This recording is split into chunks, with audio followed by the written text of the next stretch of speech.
No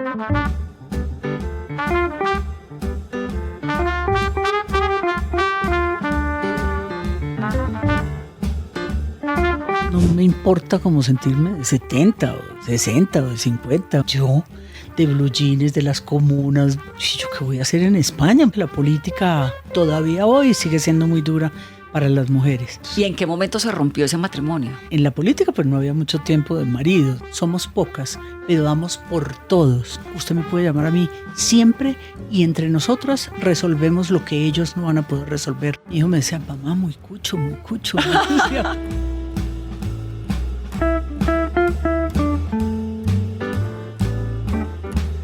Esto es Geniales y Mayores que Yo, un espacio patrocinado por Colsubsidio, una organización que reconoce e impulsa la fuerza transformadora de las mujeres. Episodio 3. María Emma Mejía.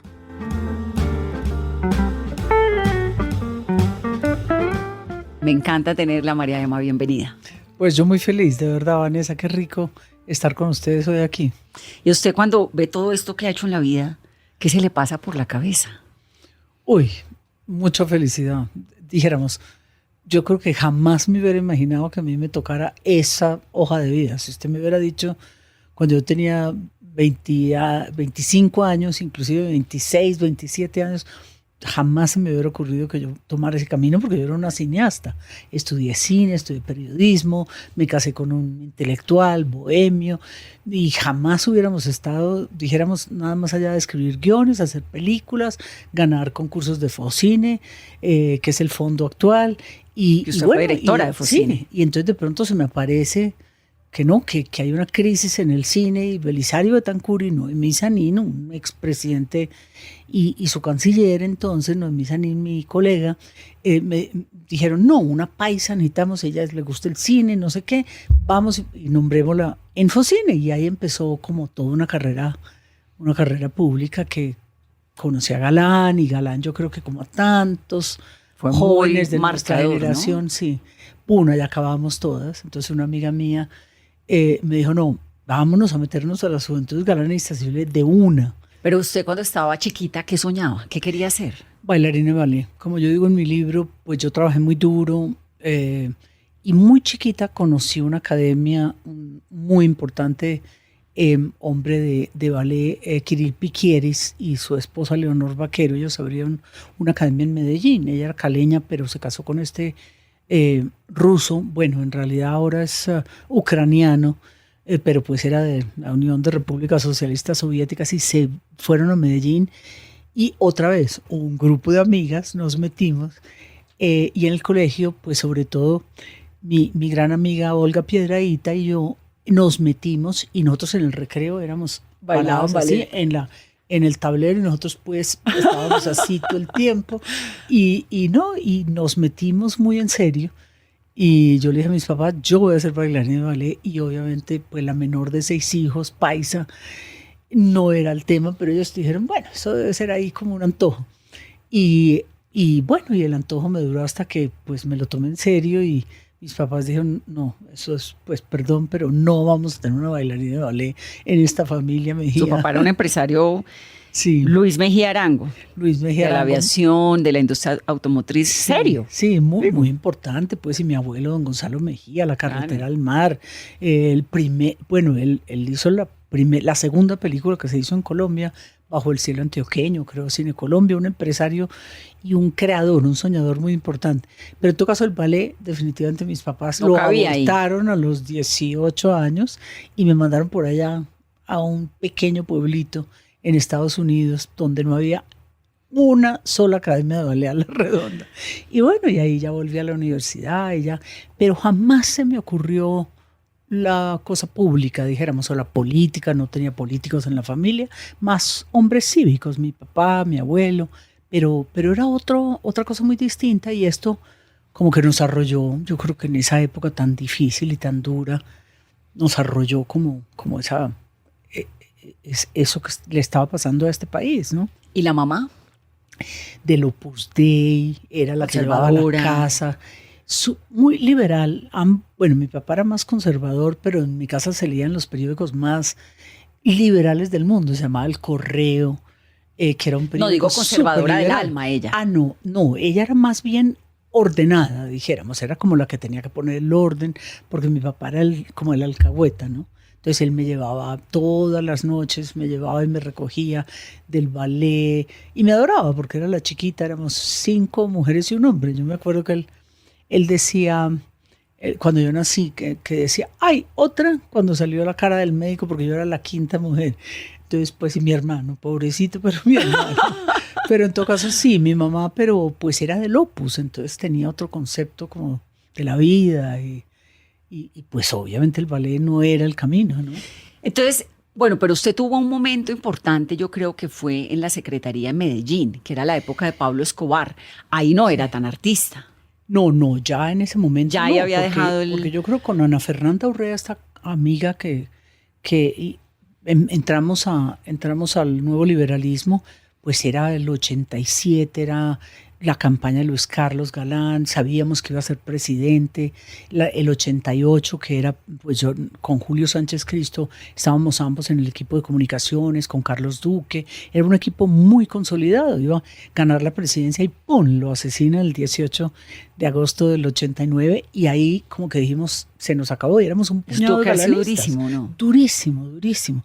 Y de pronto, ¡pum!, los hechos se vinieron inmediatamente, nombran a César Gaviria, César nos llama, y yo acabo de secretaria general de la campaña liberal repartiendo votos que eran papeletas en esa época.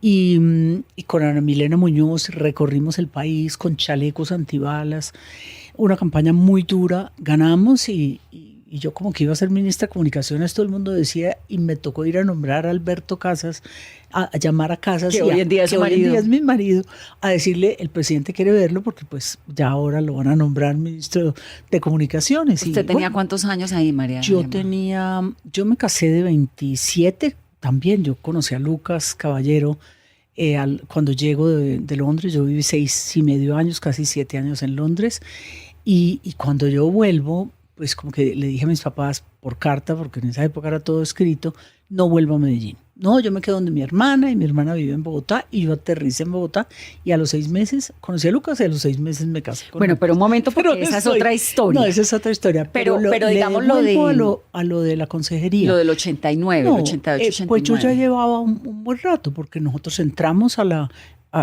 asesinan a Galán, arranco yo y el presidente 2 días después de posesionarse César Gaviria, ese 7 de agosto del 90, pues dice voy a crear una consejería especial para Medellín, para la seguridad de Medellín. Y ahí en la consejería pues arrancamos, me nombra a mí y yo regreso a mi ciudad natal, que yo no había estado, a un momento muy difícil, muy duro, mucha inseguridad, una ciudad acabada, pues la época vencida. de Pablo Escobar, imagínese. Sí, tremendo. Entonces ahí me quedo 3 años, ¿no? En la consejería y armamos toda una propuesta de lo que era como esa convivencia ciudadana, cómo recuperar el Estado, lo que eran pues a su juventud, cómo recuperar territorio. Fue una experiencia muy bonita que siguió como 30 años. Con Alonso Salazar, con Sergio Fajardo, con los alcaldes que fueron llegando hasta Federico Gutiérrez, era como un modelo de ciudad. Y Pablo Escobar la reconocía a usted, le decía la monita. Sí, él, pues al principio prácticamente me fue muy difícil entrar a las comunas. Escobar tenía vetado, allá no podía entrar nadie, solo Alonso Salazar, que de alguna forma él dirigía la Corporación Región, había escrito No nacimos para Semilla. Yo había producido la película de Víctor Gaviria en Focine, Rodrigo de No Futuro, con Rodrigo Meneses. Entonces había como esa conexión cultural y un poco del social fenómeno que estaba ocurriendo, ¿no? Nadie sabía que había sicarios hasta que ellos dos como que nos los mostraron. Y Escobar, yo empecé a meterme a trabajar con los chicos y a él le gustó. Parece que le gustó y dijo, la monita me la dejan entrar y no me la tocan.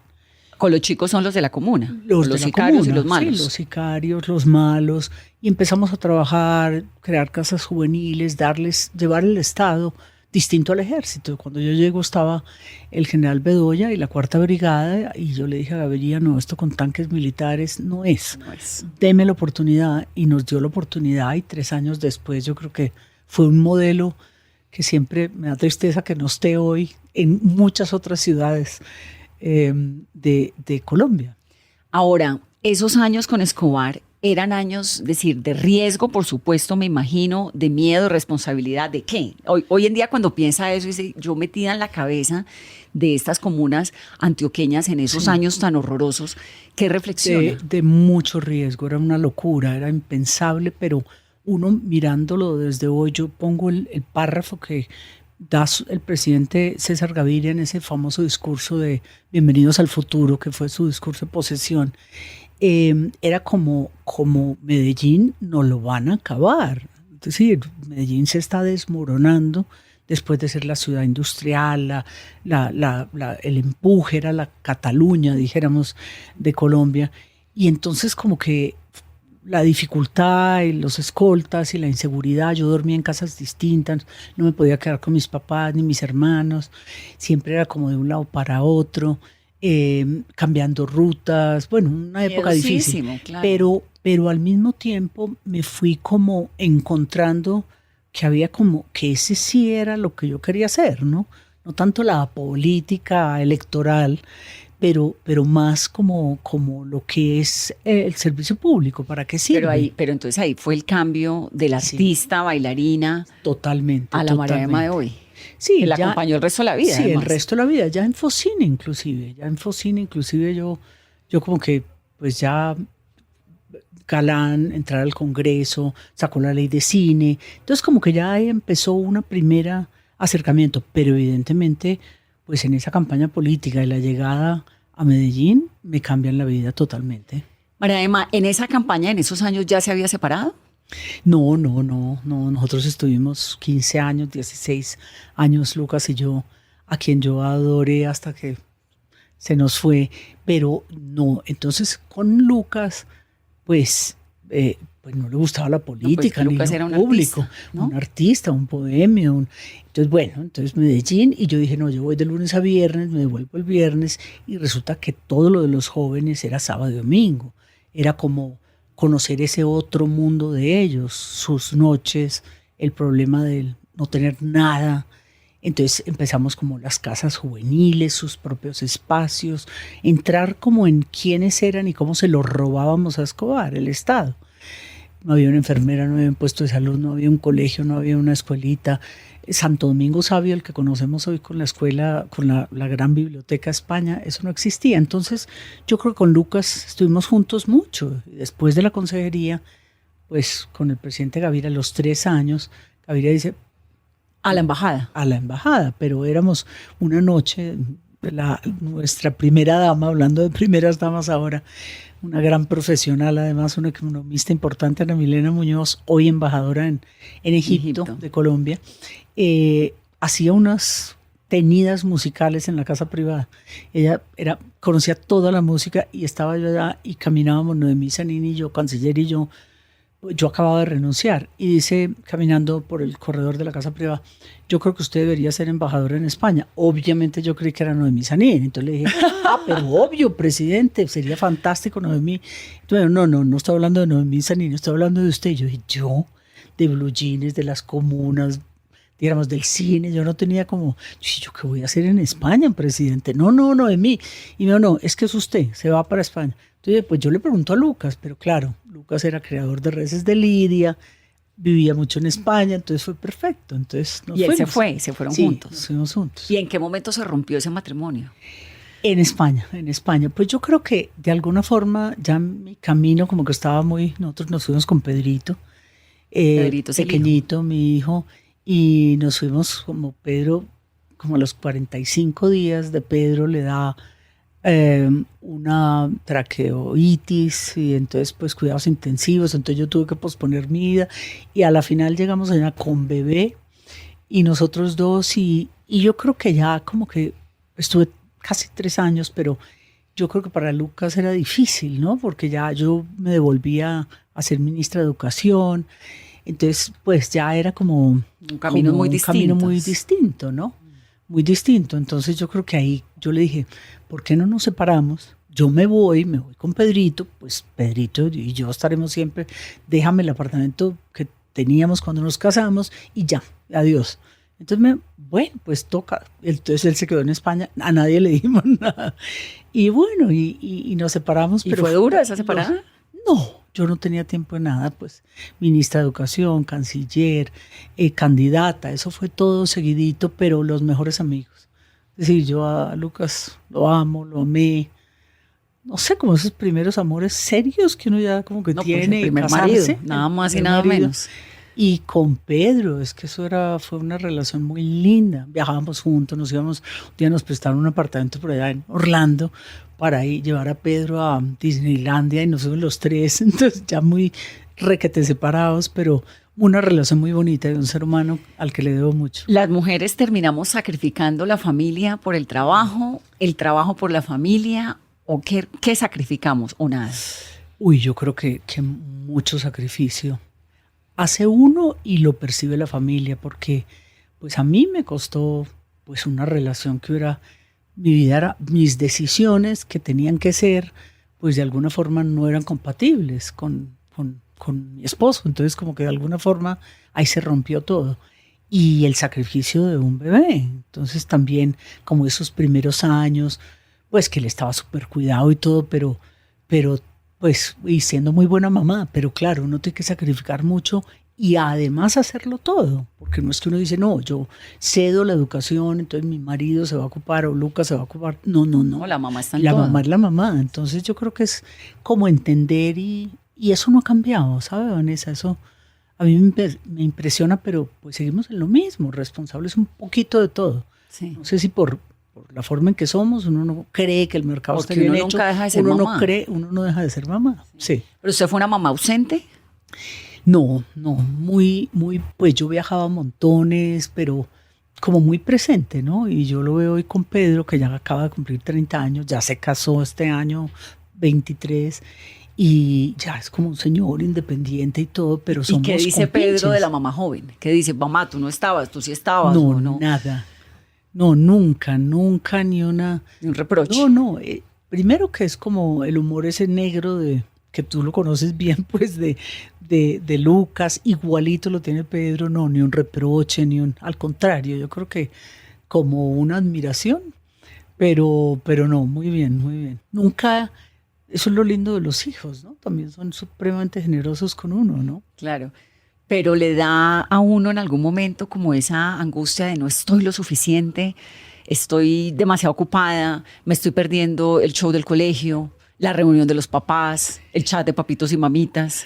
Pero sabe que yo era, pues Lucas nunca se le ocurría ir a una reunión de padres de familia y en el colegio, pues en el Nueva Granada, en el Anglo, perdón, éramos pues así como que había mucha participación de los papás y yo siempre estaba, iba todo, pero me decía, ay mamá, no, un poquito menos, ¿no? Porque no tienes que hablar con todos los profesores. Yo hablaba con el de francés que no tenía nada que decirme, o hablaba con el de español que tampoco. Entonces, pero no, muy participativa. Creo que fueron años muy bonitos y uno aprende como a congeniar, ¿no? A encontrar el huequito. Quiero contarles que Colsubsidio ha desarrollado una serie de programas para apoyar a las empresas a mejorar su productividad y competitividad. Y lo hace a través de su red de productividad, en la cual ofrece programas de desarrollo empresarial, formación, consecución del talento humano. Es una invitación a que si quieren consolidar sus negocios, entren a hacer parte de esta red de productividad Colsubsidio.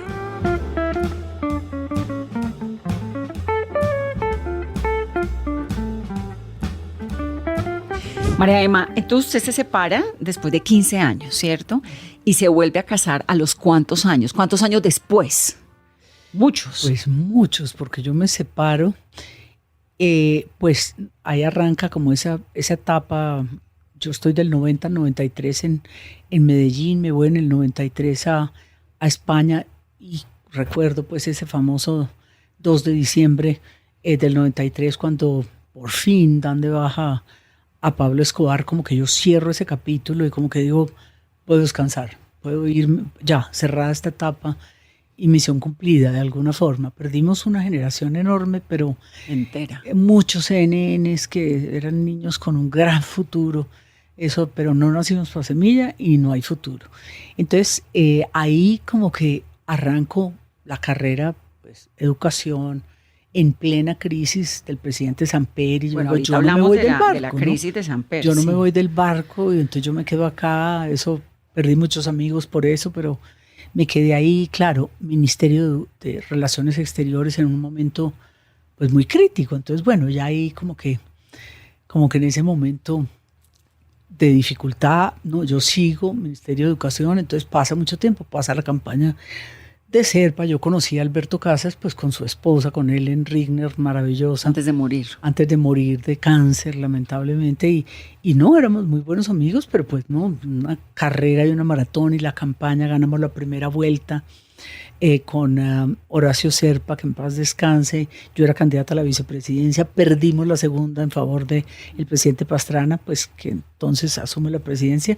Y bueno, y esa fue una etapa muy dura en la campaña Mucho política y muy duro. Sabe que la política activa en esa época era muy dura y todavía hoy sigue siendo muy dura para las mujeres. Y esto eran las campañas de plaza pública, eso no había redes sociales, entonces era la campaña de pura plaza pública, voto a voto, grito en la plaza, y yo con Horacio Serpa, ¿no? Entonces, aprendiéndole un montón, porque no, además pues era un hombre imagínese, y genial. con esa oratoria, y yo venía antes de Horacio Serpa, entonces siempre era para mí un debate como complicado, pero ahí ya pasa tiempo, yo pierdo esa ¿Pasaron qué, campaña. 20 años? ¿30? No, no. Digo, entre la no. separada de Lucas. No, porque con Lucas me separo en el 93 y en el 98 la campaña presidencial, y yo creo que ahí después de la campaña ya como que nos conocimos. Ah, ¿no? bueno, entonces no fue ahí tanto como que tiempo. no, entonces como que nos conocimos y llevamos 20 años juntos. Claro, es que llevan Sí. mucho tiempo juntos. Porque mi pregunta iba a qué pasó durante todos esos años de soltería. ¿Cómo manejaba el poder, la política, el hijo, la soltería? Delicioso. Yo creo que yo fui muy feliz. Pues era una época donde por primera vez después de que yo salgo, pues en la política pues no había mucho tiempo de maridos, entonces yo creo que facilitaba las cosas, porque un marido requiere tiempo, ¿no? Demanda tiempo. Pues suena como horrible decir eso, pero uno tiene que estar pendiente, Claro. ayudarles a hacer el desayuno, que no sé qué, bueno, no sé, como que había como mucha cosa, estar pendiente, hay que llamar, se me olvidó llamar, me van a regañar. No, entonces estos fueron unos años también muy ricos para mí, porque yo no salí de mi casa, me fui para Inglaterra, pues en roommates, todo el tiempo a estudiar, a trabajar, 1000 trabajos de todo. Entonces, y volver a esta otra vez, lo colectivo que es el cine, entonces siempre era como mucha gente, entonces yo era feliz. Yo creo que Pedro y yo fuimos felices, ya verá. Y no, y yo creo que, y conozco a Alberto Casas, que no tenía mucho que ver. Mi hijo me decía, mamá, muy cucho, muy cucho. ¿Cuántos años le lleva Alberto? No, solo 10, pero pues era como un señor más mayor, se veía toda la vida y ha sido un conservador, señor. Y como muy señor y todo. Y mis amigos me decían, ¿será Casas, un conservador? Y de pronto y ahí nos fuimos como encarretando y nos fuimos metiendo y somos muy felices. Y yo digo que él ha hecho lo mejor de mí, ¿no? Me ha hecho un mejor ser humano. Es una pareja divina. Sí, muy especial, muy lindo. Y es una pareja en Y la una madurez. familia, sí, en la madurez. ¿En qué cambia? Exacto, que cambia mucho, ¿sí? ¿En qué cambia, María Emma, ese amor Cambia- de la juventud con el de la madurez? Cambia, dijéramos, yo creo que en la relación misma ha ido cambiando, ¿no? Ya hoy, pues uno es menos ansioso, menos agitado, tiene más tiempo para los dos, en oficios distintos. Lo mío es más táctico, más inmediato, es como menos estratégico. Él es todo más pensado, un gran lector, otro ritmo, ¿no? Entonces yo como que me fui metiendo y encontrándole el gusto a ese ritmo, después de 5 años en Nueva York muy duros. Eso fue en las Naciones un Unidas. trabajo por el proceso de paz en Naciones Unidas. Entonces, no, esos fueron los años. Yo creo que yo nunca he trabajado tanto pues me nombró el presidente Santos en el 13, en el 2013, después de venir de vivir en Quito, en UNASUR, que era esa alianza de países suramericanos. Entonces como que siempre, y llegamos a Nueva York y esto era, pues aprobar ese proceso de paz allá también era, convalidarlo, era muy difícil, pero maravilloso. Entonces ahí entre los dos, bueno, Alberto feliz, se iba a las 5 de la mañana, hacía radio, todavía había, pues tenían el estudio allá, estaba Camila Zuluaga, estaba Alberto, la corresponsal, entonces, y a la 1 de la tarde Alberto pues encontraba casas, ese privilegio de Nueva York, y trabajábamos mucho, pero yo creo que ahí empezó, al final de eso, y cuando ya yo regreso, y como que digo, aquí tengo una pausa, yo dije, tengo tiempo libre, pues después como de 30 años, ¿no? Yo no sé, entonces, y en ese tiempo libre estaba una persona que era cuando yo más lo necesitaba. Que es Alberto. Que es esa madurez, es Alberto Casas. Porque además usted, que ha sido siempre muy diplomática, muy tranquila, muy sutil, debe tener un voltaje por dentro muy fuerte. Mucho, ¿no? muy disimulado, Claro. pero mucho voltaje, mucha cosa. Y entonces, no sé, qué extraño, ¿no? Que cuando uno como que ya baja un poco ese ritmo, que es difícil, porque uno dice, ¿qué? ¿Ahora qué me ¿Ahora pongo qué a hago? hacer? ¿Ahora qué hago? Entonces surge pues el libro, viene la pandemia. Entonces Alberto y yo dijimos, escribamos libro. Entonces él escribe Memorias de un pesimista, que es un libro que recomiendo mucho Que a es todos, maravilloso. que es maravilloso, como en la historia de este país y por qué lamentablemente hay que ser pesimistas. Y yo escribo como mis memorias y empezamos, y empieza otro ritmo.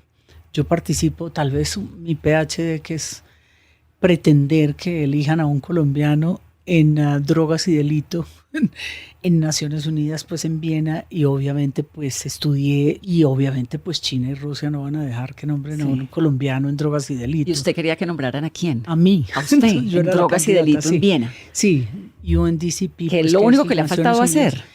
Sí, y pues lo habían intentado ya, pues el general Naranjo. José Serrano, fue como nuestro primer candidato. Ah, Serrano fue. sí, Carlos Naranjo. Holmes Trujillo y yo. Entonces era la tercera vez que un colombiano, con el apoyo del presidente Duque en ese momento y de Carlos Holmes en la Cancillería, pues nos presentamos como Colombia a Naciones Unidas.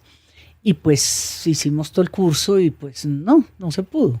Entonces, bueno, como que digo ahí, aquí sí ya la cosa se pone grave. Y nos juntamos en el momento en que yo más necesitaba estar con alguien así, lo tenía, ¿no? Qué dicha, ¿no? Sí, total. ¿Cómo es la política siendo mujer? ¿En qué ha cambiado? Porque la política, a mí pues obviamente es un trabajo que siempre ha sido muy masculino y las mujeres como usted que logran entrar, Noemí, bueno, Madeleine Albright, si nos queremos devolver, son Hillary Clinton, son mujeres que realmente han roto un techo de cristal y que le han abierto camino, por eso me gusta el nombre del libro, El camino que abrimos, de verdad, lo abrieron de verdad. Pero Sí. supongo que en algún momento tuvo que haber sido difícil. Muy difícil. Y yo creo que lo más interesante, que fue como la primera vez que ocurría precisamente con esos dos personajes, Hillary Clinton y Madeleine Albright, es cuando yo era canciller, no teníamos relaciones con Estados Unidos porque pues le habían retirado la visa al presidente Samper. Y de pronto nos encontramos en Madeleine Albright y Hillary Clinton en Naciones Unidas en la Asamblea. En septiembre organizaban una cena de las mujeres ministras de Relaciones Exteriores. Éramos 6 en el mundo. Imagínese. Madeleine Albright y 5 más. Finlandia, que después fue presidenta. Madeleine Albright, amiga mía hasta ahora, que murió y en Nueva York se afianzó mucho esa amistad. Hillary Clinton. Y de pronto ellas a la salida, al terminar, me dicen, Hillary Clinton y Madeleine Albright, no se le olvide, somos pocas, pero damos por todos. Porque el día que me necesite, usted coge el teléfono, necesito a la señora Albright en el Departamento de Estado, tengamos o no tengamos relaciones, tengamos o no. Y la primera dama, entonces me dijo, usted me puede llamar a mí siempre y entre nosotras resolvemos lo que ellos no van a poder resolver. En esa época siendo cientos. Era Hillary, esposa de Bill Hillary, Clinton. esposa, sí, primera dama, y Primera dama. Madeleine Albright, secretaria de Estado. Ya había pasado por Naciones Unidas. Entonces ahí, desde ahí, yo creo, pues como Noemí y yo, o como las primeras cancilleres que hasta el día de hoy pues somos amigas, o el grupo, todas. Entonces las 6 que ya llevamos, ya hay un número. Cuando usted ve esos paneles, las fotografías, los óleos en la Cancillería, como que uno dice, bueno, ya, como que estas 2 décadas ha mostrado esa diferencia, pero muy duro. La política, la de la plaza pública, la de los zancadillas, la de estar en el Congreso, muy difícil. Le digo que es una cosa, es una profesión tal vez donde todavía no hay, apenas ahora hay una generación muy joven, muy pilas, que ganaron todas y están debatiendo. Pero son pocas de todas maneras, pero muy pocas, y muy pocas, gobernadores, alcaldesas, ¿no? Muy pocas. Ahora, ¿hizo esa llamada alguna vez a Hillary o a Madeleine Albright? Sí, a Madeleine Albright tuve mis crisis ahí en el secreto del sumario diplomático, pero sí. Y no sabe, es una cosa que yo digo, no me hubiera pasado si hubiera tenido al frente a Powell, por ejemplo, o que hubiera tenido cualquier otro canciller, eso no hubiera pasado, le garantizo. No me hubiera dicho, usted coja ese teléfono y pregunta por mí y ahí estaré. Y ahí estuvo. Ahora, ¿por qué ese mundo político para las mujeres es más difícil? ¿O fue difícil? Porque la veían a usted como una competencia directa que podía quitar poder, porque les parecía una monita preciosa y ya, o por dónde lo sentía difícil. Pues creo que difícil, primero el hecho en sí, cuando usted se para en una plaza pública, en la política como la hacíamos antes de las redes sociales, era en físico, claro. Y era discurso, y era pararse en la plaza pública, y era tomar aguardiente, y era no sé qué, el sombrero, y era una cosa que tal vez no habría mucho espacio y no había credibilidad, ¿no? Si uno se paraba de candidato a la vicepresidencia y secretario general del Partido Liberal, decían, bueno, ¿qué? ¿A qué horas? No, esto como que no es. Entonces, más que celos o diferencias que en otros momentos fueron muy positivos, era simplemente no había el espacio, no había la fe, la certeza. Yo me acuerdo mucho en el debate que tuvimos el candidato entonces a la vicepresidencia, Gustavo Bell y yo, Pastrana y Serpa tuvieron el suyo y los candidatos a la vicepresidencia teníamos un debate en televisión.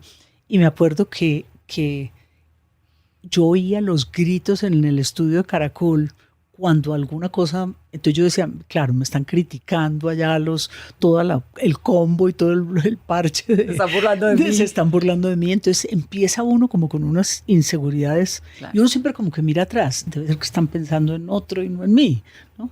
Que tenemos mucho las mujeres y que yo insisto siempre que hablo mucho pues tengo muchas redes y escenarios en los que hablar con mujeres, pero yo creo que es eso, en esa época fue eso. Hoy también es un tema pasar de la facha, creo que es muy importante. ¿Pero la facha ayuda? No, al contrario, yo creo que la facha, la gente cree, claro, está bonita, tan bonita y no sé qué, y joven y tal, o en fin, ¿no? Eso como que se cree que son otros los motivos, pero si no tienes aquí, no va a pasar nunca que superes lo bonita. Sí, yo también pienso lo mismo, que termina un señalamiento porque no, es que solo porque es bonita está donde está, ¿no? Sí, totalmente. Entonces hay que demostrar 3 veces que no. 3 veces que no. Al señor no le pasa eso. Usted nunca oye diciendo, no, pues es que ese guapo con razón es presidente de la compañía. Exacto, sí. Total, sí, totalmente cierto. El mundo de la diplomacia, guardar silencio, saber qué hacer, dónde, cuándo, cómo, todo eso que usted y Noemí se lo inventaron para Colombia. Muy, muy importante. Dijéramos, es algo que uno no se lo enseñan en la universidad, uno puede ir a política pública, uno puede hacer relaciones internacionales, pero hay un manejo, sobre todo en lo multilateral o en la paz. Yo creo que en el Caguán, por ejemplo, éramos 4 negociadores y era la única mujer. Con Nicanor Restrepo Santa María o con Fabio Valencia Cosio, conmigo. Era una cosa que en momentos fue definitiva. Es decir, el ser mujer, el tener esa doble personalidad, doble sentido, la sensibilidad que en momentos muy duros de esa negociación del Caguán, que fracasó, y fue costoso, yo creo que para todos nosotros difícil de asumir. Y después en Naciones Unidas usted tiene que convencer al Consejo de Seguridad sobre todo, pero tiene que convencer a 193 naciones del mundo de que su causa es justa, de que quitarle a África dinero para traérselo a una misión de Naciones Unidas a Colombia es justo. Colombia no figuraba en el mapa de paz, dijéramos, ¿no? Traer al Consejo de Seguridad, la primera vez en el 17 que venía a América Latina y que íbamos a un PEDET. Entonces era como mostrar esa guerrilla. Todavía los guerrilleros bajaban vestidos de guerrilleros la loma y cayó el diluvio universal. Y estos se tuvieron que poner unas botas, iban con las bolsitas, con los zapatos. Entonces yo creo que tiene eso, ¿no? Que tiene como el mundo diplomático tiene del convencimiento, del estudio de los temas, la seguridad y el ser mujer. Éramos 27. Otra vez tuve 2 partners de Naciones Unidas maravillosos, Samantha Power, hoy directora Powell, directora de USAID, pues la agencia de cooperación, una mujer muy interesante, y Nikki Haley, ahora candidata a la presidencia, a la candidatura a la primaria, sí, republicana, sí, que también me apoyaron muchísimo. Entonces yo creo que la diplomacia tiene un encanto muy grande y unos riesgos infinitos.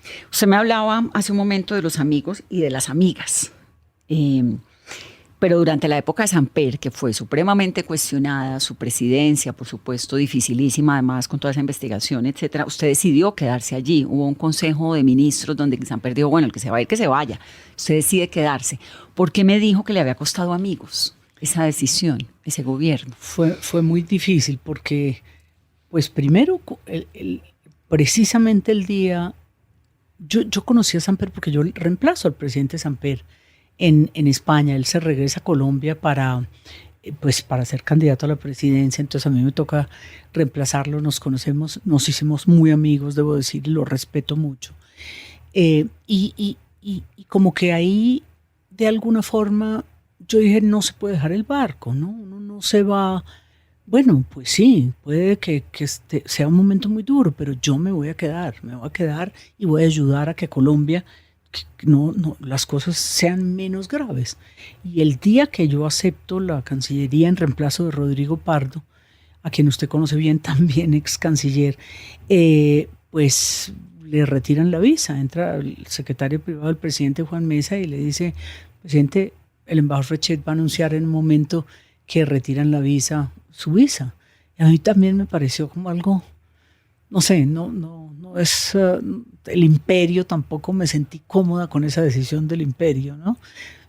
Hay otros mecanismos. Entonces yo me quedo y muchos de mis amigos pues no estuvieron de acuerdo y le costaron. Fue duro, sí, me costaron por escrito, ¿no? O no me puedo quedar con usted de amiga. No, y sí, muy duro, amigos, bueno, no los voy a mencionar aquí, pero 3 en libro, por escrito, que dijeron, no, hasta aquí llegamos, ¿no? Wow, con ella. Entonces, pero creo que son los costos también de decisiones que uno toma, y decisiones públicas, que creo a la final hice lo correcto, pero seguir adelante. ¿Amigas entrañables? No, sabe que no, nunca he tenido así como,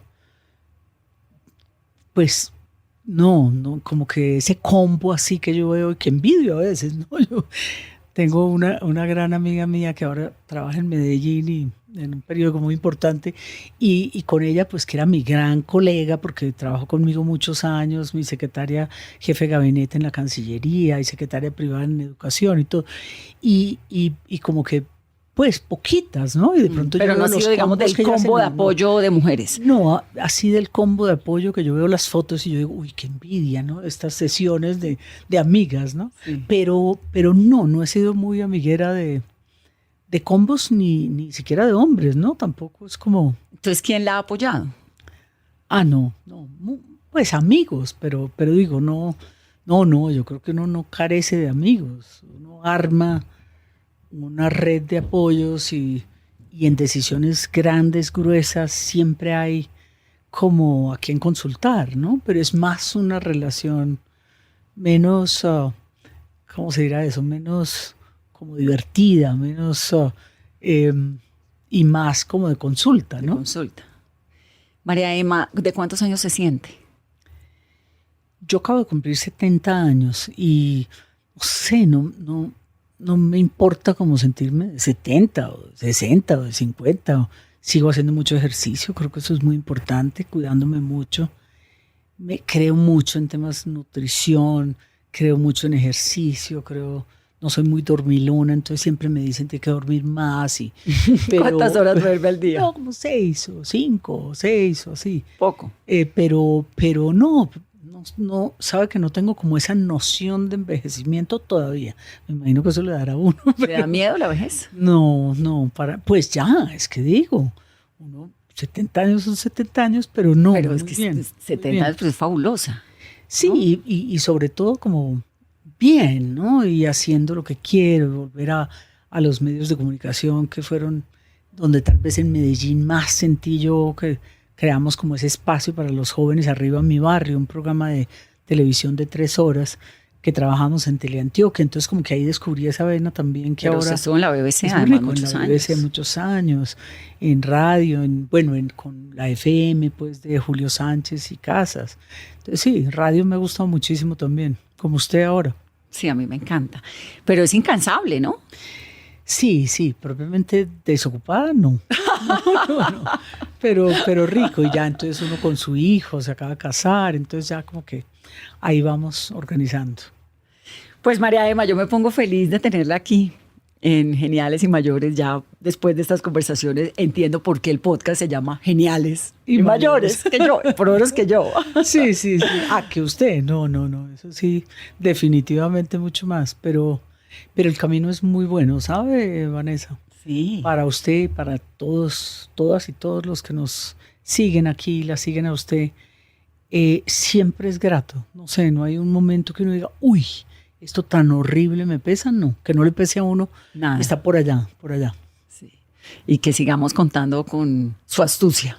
Gracias, muchas gracias. Gracias por esta conversación, María Emma. A ustedes, gracias. Gracias por escucharnos. Geniales y Mayores que yo.